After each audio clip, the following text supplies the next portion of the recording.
Младиот штипски каратист Марко Џорлев овој викенд ќе земе учество на меѓународниот турнир Куп на шампиони во Подгорица, Црнагора, каде ќе настапува како надпреваровач на карате клубот Штип, каде учество ќе земат и други надпреварувачи од штипскиот клуб.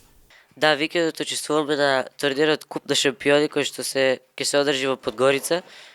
Овој викенд, значи на 21 септември се борбите. Ќе одам со мојот клуб, со карате клубот Штип. Ќе учествуваме голем дел од членовите на мојот клуб. Има многу јака конкуренција до овој турнир, значи очекуваме добри резултати од мене и од сите други членови на карате клуб Штип, но конкуренцијата е голема, нема да биде лесно, ќе биде тешко, но се надеваме на добрата, така ќе освоиме злато или многу добри медали.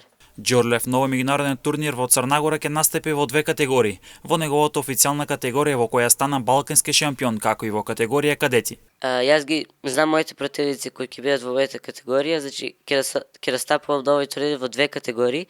Во мојата официјална категорија во која што стана балкански шампион, машки 13 години минус 50 килограми, и во кадети уште не сум стасал до таа возраст за да можам да учествувам, но ова ќе биде само како дополнително искуство за да видам што ме чека од наредната година, бидејќи официјално 2025 сум кадет, така да ќе учествувам и во кадети минус 52 килограми. Џорлев 3 години во низа е државен првак на Македонија, а неговото најголемо достигнување е балкански шампион.